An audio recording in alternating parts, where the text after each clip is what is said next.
Thank you, Mr. Speaker. You know, the recent Supreme Court term has come to an end, and the court's decisions have sent Washington Democrats into a tailspin. Members of this body have called to abolish the Supreme Court.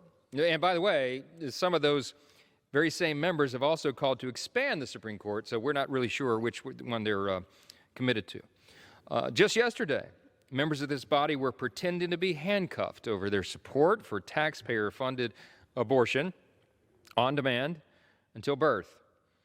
Washington Democrats are making excuses for the outright harassment of Supreme Court justices and even their families, their children, and even the assassination attempt on the life of Justice Kavanaugh. Washington Democrats are silent on attacks against pro-life pregnancy care centers across this country. Some have even called for these centers to be shut down all around the nation. Shut down? It's appalling. It's unhinged. Why would anyone want to shut down pregnancy centers that are designed to help struggling mothers in their time of need?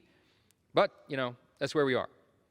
Why all the hysterics, though? I mean, my constituents really are curious about this. Why are they so animated right now? Why do they want to tear this institution to the ground? Well, here's the simple reason. Because the Supreme Court has made some very thoughtful, constitutionally based decisions in this term. They correctly said, for example, that a football coach was exercising his First Amendment rights when he privately prayed on the sidelines on the 50-yard line. The Supreme Court correctly said that citizens don't have to ask the government for permission to exercise their fundamental rights to keep and bear arms. The Supreme Court correctly said that Congress, if Congress wants to address climate change, then Congress has to legislate on that issue instead of just outsourcing that work to unelected bureaucrats. Because the Supreme Court correctly said that elected representatives of the people may again be allowed to place restrictions on the killing of innocent unborn children. That's why they're motivated. That's why they're so unhinged. That's why they want to tear the institution to the ground. I guess we shouldn't be surprised by all this.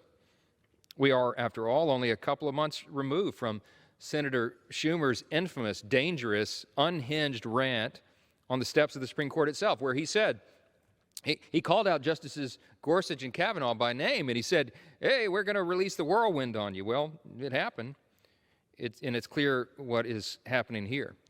Democrats are doing anything and everything they can to try to use these obvious and straightforward Supreme Court decisions to stoke fear and change the subject before the November election. But here we are today to say that this election will be about three things. It's going to be primarily about soaring inflation, uninhibited illegal immigration, and the general staggering incompetence that they see by the Democrats in charge of Washington. The three I's, I call it. It's inflation, immigration, and incompetence. I think it summarizes it pretty well. There was a very interesting story on CNN this week, caught my eye. It was entitled, "Vulnerable Democrats Sound the Alarm Over Inflation Crisis." Well, welcome to the party. It's a little late for that, I'd humbly suggest that those vulnerable Democrats should have thought about that before they voted to pass $5.4 trillion, with a T, trillion dollars in new partisan spending last year. We warned them. This was so completely foreseeable. Government spending is what's causing the current inflation crisis, plain and simple.